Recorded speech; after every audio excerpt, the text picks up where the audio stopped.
नमस्कार विद्यार्थी मित्रांनो, आज आपण इयत्ता 7वीचा chapter 1 the living world adaptation and classification अभ्यासणार आहोत.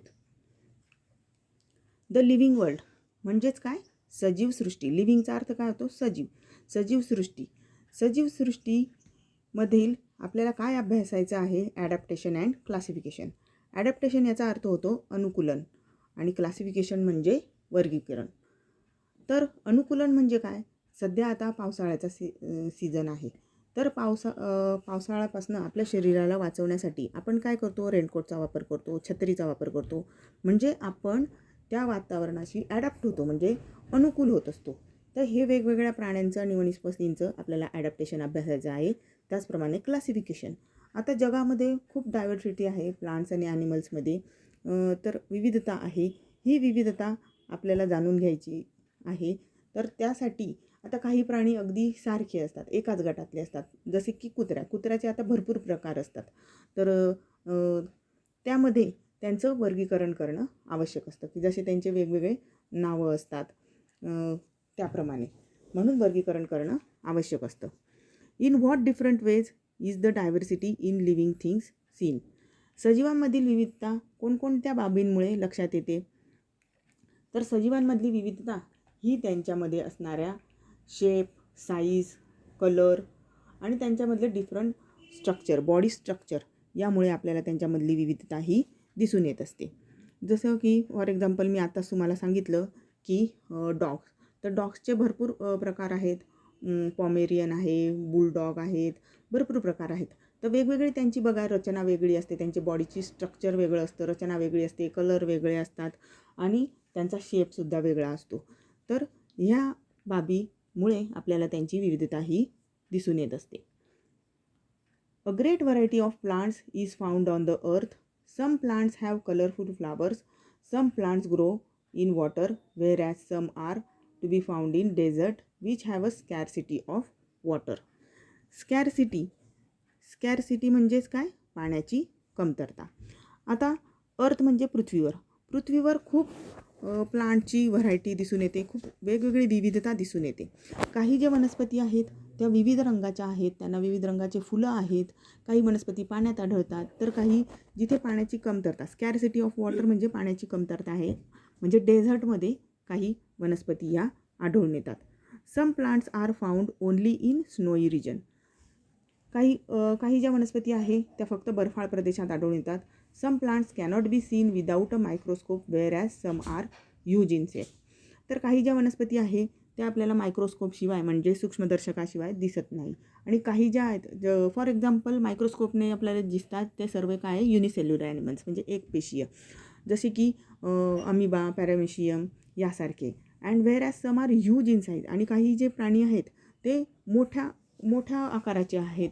तर फॉर एक्झाम्पल एलिफंट, नंतर रिनेसेरस असे जे प्राणी आहेत ते मोठे असतात आकाराने, साईजने मोठे असतात. Like plants, animals to show diversity. Some are unicellular, others are multicellular. Some are vertebrates whereas others are invertebrates. आता मागच्या वर्षी मागील इयत्तेत तुम्ही हे शिकलेले आहात, युनिसेल्युलर अँड मल्टीसेल्युलर म्हणजे एकपेशीय आणि बहुपेशीय. काही जे वनस्पती आणि प्राणी आहेत त्यांच्यामध्ये विविधता आढळून येते. मग कसे असतात ते? काही एकपेशीय असतात. फॉर एक्झाम्पल आता युनिसेल्युलरचे एक्झाम्पल्स आहे की पॅरामेशियम, अमिबा. आणि मल्टीसेल्युलर म्हणजे ऑल ॲनिमल्स आणि ऑल प्लांट्स पण येतील मल्टीसेल्युलरमध्ये. आणि जसं की ह्युमन बिंग्स आहे, मंकी, एलिफंट असे सगळे मल्टीसेल्युलर्स आहेत.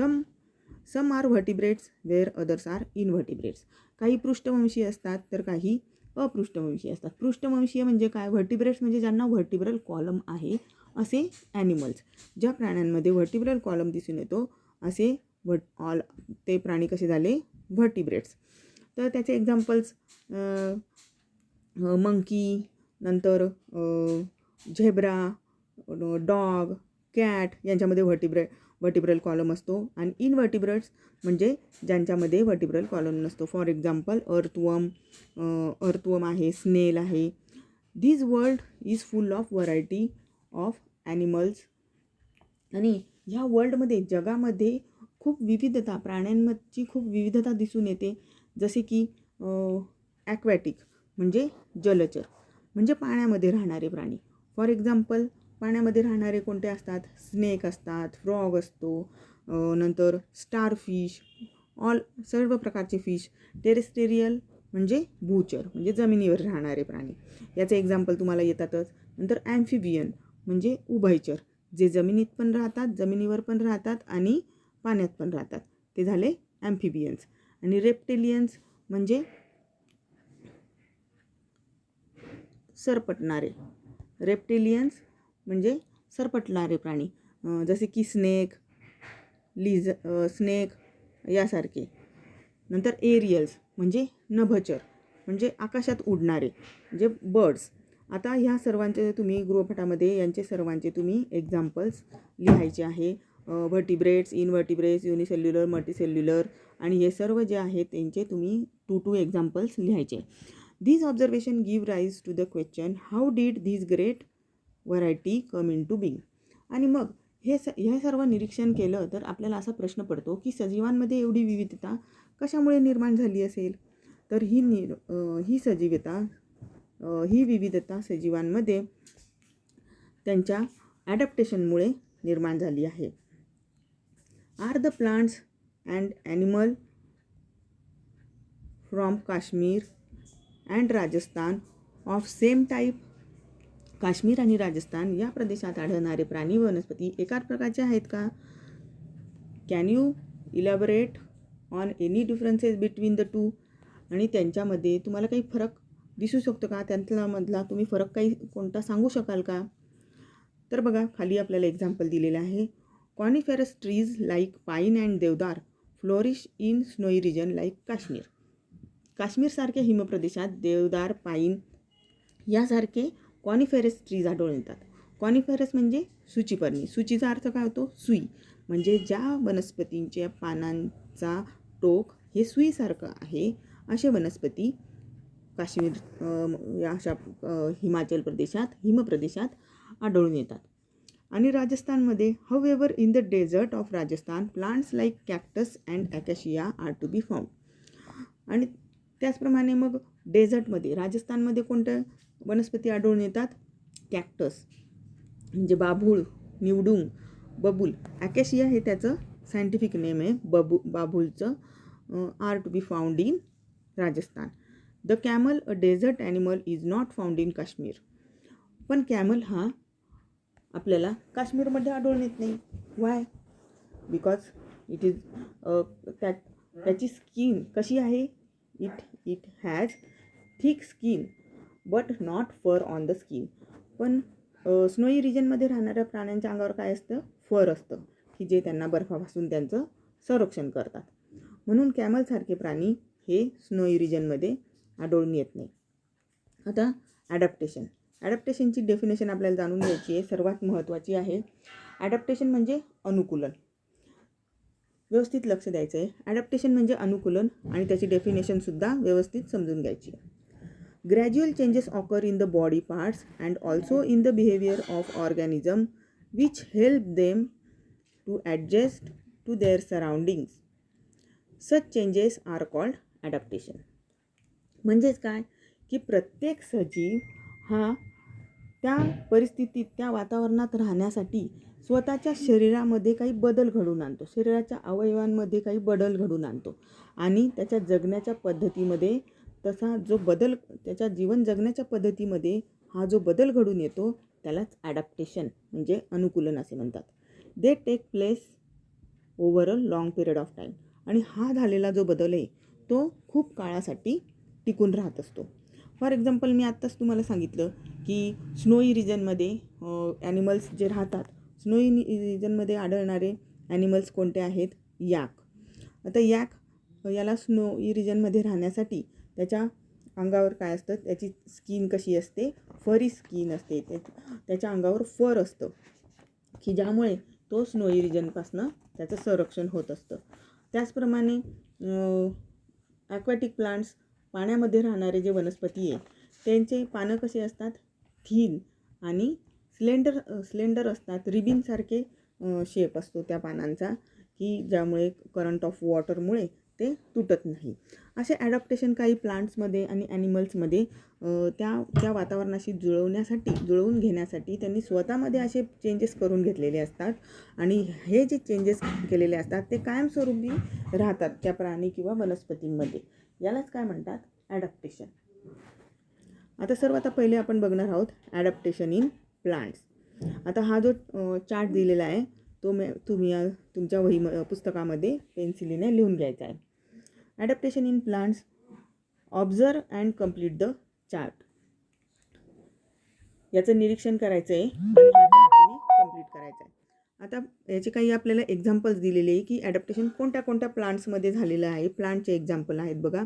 आणि त्याचं हॅबिटॅट म्हणजे ते कुठे आढळून येतात, ठिकाण काय आहे, टाईप ऑफ रूट, कोणत्या प्रकारचे रूट्स आहे, मुळांचा प्रकार कोणता आहे, कॅरेक्टरिस्टिक्स ऑफ लीव्ज, पानांची विशेषता काय आहे, कॅरेक्टरिस्टिक्स ऑफ स्टेम्स, खोडाची विशेषता काय आहे.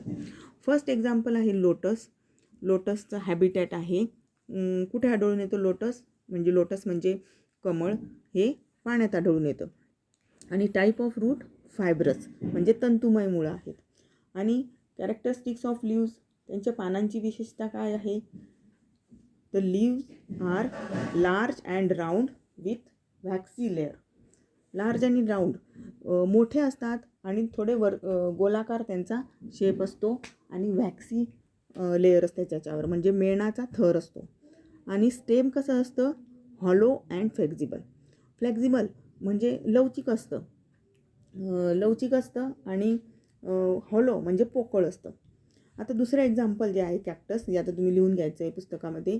कॅक्टस हे कुठे आढळून येतं, डेझर्टमध्ये म्हणजे वाळवंटात. Type of root deeply penetrating म्हणजे खूप खोलवर रुजतात आणि पाणी शोषून घेतात. त्यानंतर characteristics of leaves, cannot see leaves, याला लीव्ज दिसत नाही. कॅक्टसला लीव्ज असत नाही म्हणजे काटेरी जी झाडं असतात, निवडुंग काटेरी झाडं हे त्याला पानं नसतात.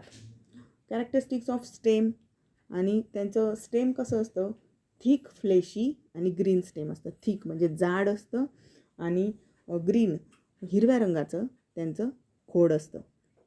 पुढचं आहे बनियन म्हणजे वडाचं झाड. हे आपल्याला कुठे आढळून येतं, लँडवर जमिनीवर. टाईप ऑफ रूट, त्यांचे रूट कसे असतात, सम इन सॉइली सम एरियल. वडाचं झाड तुम्ही बघितलं असेल तर त्याच्या काही जे रूट्स आहे ते जमिनीत गेलेले असतात आणि काही ते जे आहेत ते तुम्हाला असे हवेत तरंगताना दिसत असतात. पारंब्या म्हणतो आपण त्याला. तर some in soil and some aerial. Characteristics of leaves कसे असतात, बिग अँड ग्रीन, मोठे असतात पानं आणि हिरव्या रंगाचे असतात. कॅरेक्टरिस्टिक्स ऑफ स्टेम कसं असतं, खोड कसं असतं त्यांचं, हार्ड अँड टॉल. हार्ड म्हणजे टणक आणि टॉल म्हणजे उंच, मोठं स्टेम असतं त्यांचं. अशा प्रकारे हा चार्ट आपला कंप्लीट झाला आहे. आता adaptation in aquatic plants.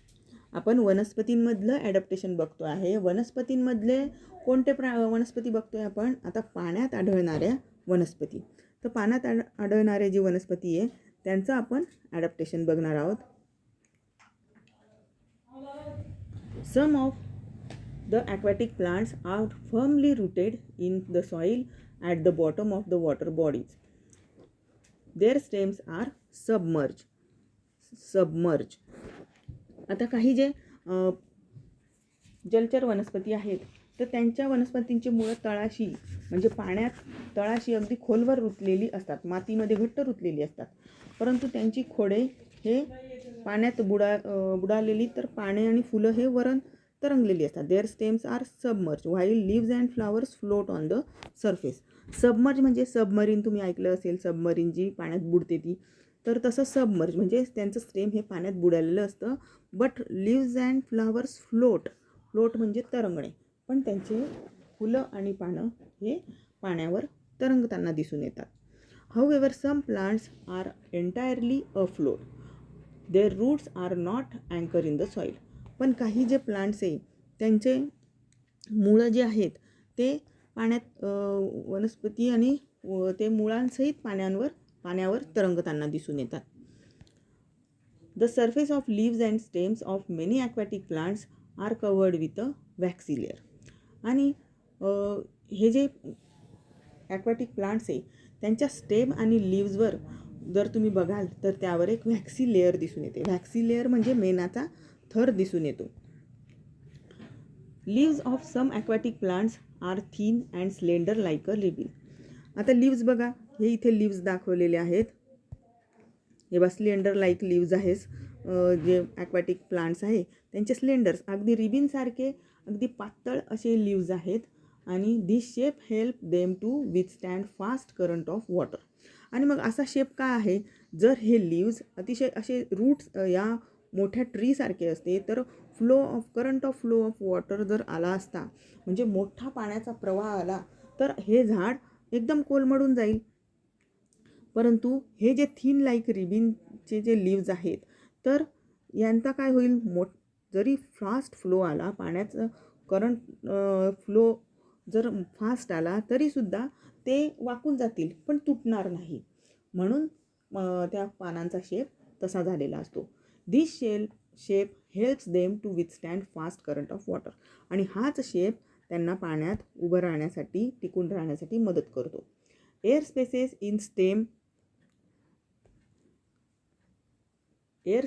in stems and petioles of aquatic plants are useful for floating in the water. आता बघा इथे तुम्हाला दाखवलेलं आहे हे लोटस स्टॉक म्हणजेच कमळाचा देठ दाखवलेला आहे. तर याच्यामध्ये बघा तुम्हाला ह्या देठामध्ये असे हे डॉट इथे तुम्हाला इथे जे आहे इथे तुम्हाला छिद्रे दिसत आहेत. म्हणजेच काय, हॉलो स्पेस आहे त्याच्यामध्ये. हॉलो स्पेस म्हणजे पोकळ आहे ते. तर air spaces in stems and petioles of aquatic plant are useful for floating in the water. आणि ही त्याच्यामध्ये असल्यामुळे, ही स्पेस असल्यामुळेच ते त्याच्यामध्ये फ्लोट करू शकतात. पाण्यामध्ये फ्लोट म्हणजे पाण्यावर ते तरंगू शकतात. एअर स्पेस त्या देठामध्ये असल्यामुळे ते जे स्टेम आहे ते पाण्यावर तरंगू शकतं. आता फर्स्ट क्वेश्चन आहे, why does water trickle off lotus leaves. कमळाच्या पानांच्या पृष्ठभागावरून पाणी का ओघळून जाते. तर lotus is an aquatic plant. आताच मी तुम्हाला सांगितलं की लोटस हे ॲक्वॅटिक प्लांट आहे. हे जलपर्णी आहे. तर that has coating with a waxy layer on it's stem and leaves. आणि त्याच्या पानांवर एक मेणाचा थर असतो. त्याच्या पानांवर आणि खोडावर एक मेणाचा थर असतो. If water falls on the leaves it is not absorb but gets trickle down. आणि त्यामुळे त्या मेणाच्या थरामुळे पाणी त्याच्यामध्ये ॲब्सॉर्ब होत नाही, पाणी शोषून घेतलं जात नाही. आणि म्हणूनच therefore water trickle off lotus leaves. Second question, why don't the leaves of this plant rot in water. पुन्हा तेच उत्तर येत आहे. रॉट म्हणजे काय, रॉटचा अर्थ काय होतो, सडणे. तर पाण्यात आढळून येणारे हे जे जलपर्णी वनस्पती आहे, जलीय वनस्पती आहे, तर हे सतत पाण्यात राहिल्यामुळे त्यांचे पानं सडत का नाही. आता बघा पावसाळा आहे, जर कुंडीत तुम्ही झाड लावलं असेल छोटंसं कुठलंही, तर त्याच्यात जर कुंडीत खूप सारं पाणी साचलं तर ते झाडाची पानं सडायला लागतात, म्हणजे रॉट होऊ लागतात. पण ही जी वनस्पती आहेत, ह्या वनस्पती कायम पाण्यातच जगतात. मग तरीसुद्धा यांचे पानं सडत का नाही. Because the leaves of aquatic plant have waxy coating on them. त्यांच्या लीव्जला व्हॅक्सी कोटिंग असतं, मेणाचा थर असतो, पानांवर मेणाचा थर असतो. There are no stomata on the leaves and thus water cannot enter the leaves. आणि त्यांच्या लीव्जवर स्टोमॅटो नसतात. तर स्टोमॅटो म्हणजे काय की पानांवर पर्णरंध्रे असतात. म्हणजे तुम्ही जर मायक्रोस्कोप खाली बघितलं कुठल्याही लीव्ज कुठल्याही झाडाचं ट्रीजचं लीव्ज तुम्ही मायक्रोस्कोप खाली बघितलं तर तुम्हाला त्या ठिकाणी छोटे छोटे असे स्टोमॅटो दिसतील. आणि असं त्याच्यामध्ये हे असतो, गॅप असते की ज्यामुळे त्यातनं ते कार्बन डायऑक्साईड हवेतला शोषून घेतात आणि ऑक्सिजन बाहेर टाकत असतात. तर यासाठी ते स्टोमॅटो असतात. परंतु ह्या ॲक्वॅटिक प्लांट्स ज्या आहेत, ज्या जलीय वनस्पती आहेत, त्यांच्यामध्ये हे स्टोमॅटो दिसून येत नाही. Therefore water cannot enter the leaves. आणि त्यामुळे मग पाणी त्याच्यामध्ये ॲब्सॉर्ब होत नाही, पाणी त्यामध्ये शिरत नाही आणि म्हणून ते पानं रॉट होत नाही. थर्ड क्वेश्चन आहे, why are their roots short and fibrous. आताच मी तुम्हाला सांगितलं की काही जे ॲक्वॅटिक प्लांट्स आहे त्यांचे रूट खूप स्मॉल असतात आणि फायब्रस असतात, म्हणजे अगदी खोलवर रुतलेले नसतात. तर का बरं असे असतात? तर रूटचं मेन फंक्शन काय आहे? The function of root is to hold the plant firmly and absorb water and minerals for the plant. To plant firmly, hold the plant firmly म्हणजे अगदी तटस्थपणे पाण्यामध्ये उभं ठेवण्यासाठी, झाडाला उभं ठेवण्याचं कार्य हे रूट करत असतात. त्याचप्रमाणे जमिनीतनं पाणी आणि क्षार शोषून घेण्याचं कार्य हे मुळांचं कार्य असतं. परंतु पाण्यातच असल्यामुळे त्यांना पाणी शोषून घेण्याची गरज नाही आहे. मिनरल्ससुद्धा पाण्यातच असतात, त्यामुळे हे फंक्शनचे त्यांना गरज नाही, ह्या कार्याची त्यांना गरज नाही. म्हणून मग therefore their roots are short and fibrous. Therefore their roots are short and fibrous. आता हे आपण बघितलं ॲडॅप्टेशन इन ॲक्वॅटिक प्लांट. आता पुढे आपण बघणार आहोत adaptation in desert plant. Desert म्हणजे वाळवंटात, वाळवंटी प्रदेशातील वनस्पतींमधील अनुकूलन. आता इथून इतकं जे दिलेलं आहे तुम्हाला या ठिकाणी बघा, हा जो आहे हा एक्सपेरिमेंट आहे, हे तुम्हाला मी नंतर सांगणार आहे. Adaptation in desert plant. तर वाळवंटी प्रदेशामध्ये असणाऱ्या वनस्पतींमध्ये कोणत्या प्रकारचं ॲडॅप्टेशन दिसून येतं, कोणत्या प्रकारचं अनुकूलन झालेलं दिसून येतं? Desert plant are either leafless or their leaves are like small needles or have been modified into thorns. वाळवंटी प्रदेशातील वनस्पतींना पाने नसतात किंवा ती खूप बारीक असतात किंवा निडल्स म्हणजे सुईसारखी असतात किंवा त्यांचे काट्यामध्ये रूपांतर झालेले असते. पानाचं रूपांतर कशात झालेलं असतं? काट्यामध्ये. As a result they lose very little water by evaporation. मग पानांचं रूपांतर काट्यामध्ये कशासाठी झालेलं असतं? Due to they lose very little water by evaporation. म्हणजे ते इव्हॅपोरेशनने त्यांच्या खोडामधलं, त्यांच्या स्टेममधलं पाणी निघून जाऊ नये यासाठी त्यांच्या लिव्सचं रूपांतर हे थॉर्नमध्ये झालेलं असतं. तर इव्हॅपोरेशन म्हणजे काय? इव्हॅपोरेशन म्हणजे बाष्पीभवन. बाष्पीभवन तुम्ही मागे शिकलेले आहेत, 5वी 6वीमध्ये शिकलेले आहात बाष्पीभवनमध्ये. Due to the heat of sunlight the water is converted into the vapours. म्हणजे सूर्याच्या उष्णतेमुळे पाण्याचे रूपांतर वाफेमध्ये होणे, यालाच काय म्हणतात? बाष्पीभवन. मग हे बाष्पीभवन कमी होण्यासाठी, त्या खोडामधलं पाणी कमी निघून जावं उष्णतेने, कारण वाळवंटामध्ये खूप उष्णता असते, मग ते पाणी खोडामध्ये टिकून राहण्यासाठी इव्हॅपोरेशन कमी झालं पाहिजे, म्हणूनच त्यांचं लिव्सचं रूपांतर हे कशामध्ये झालेलं असतं? Leaves modified into thorns. The stem store water and food and is therefore fleshy. आणि यांचं स्टेम बघा तुम्हाला कसं दिसतंय? फ्लेशी म्हणजे असं खूप मोठं आहे, जाड मांसल भाग आहे त्याला, आणि कसं आहे ते? ग्रीन कलरचं आहे. तर असं का आहे ते ग्रीन कलरचं का आहे? Because the stem are green as they perform photosynthesis in the absence of leaves. तर what is the function of leaves? लिव्सचं कार्य काय आहे? फोटोसिंथेसिस म्हणजे प्रकाश संश्लेषण करणे, म्हणजे सूर्याच्या मदतीने अन्न तयार करण्याचे कार्य हे वनस्पतींचे पानं करत असतात. आणि पानांमध्ये हे हिरव्या रंगाचं काय असतं? हे काय असतं? क्लोरोफिल. तर हरितद्रव्य की ज्याच्या साहाय्याने, सूर्यप्रकाशाच्या साहाय्याने आणि हवेतील कार्बन डायऑक्साईड, सूर्यप्रकाश आणि क्लोरोफिल याच्या साहाय्याने ते अन्न तयार करण्याचं कार्य लिव्स करत असतात. परंतु याला तर लिव्सच नाही आहे, म्हणून ह्या स्टेममध्ये हा ग्रीन कलर जो आहे हा काय असतो? क्लोरोफिल असतो, की ज्याच्या साहाय्याने ते अन्न तयार करण्याचं कार्य करत असतात. The stems are green as they perform photosynthesis in absence of leaves. Their roots penetrate deep into the soil in search of water.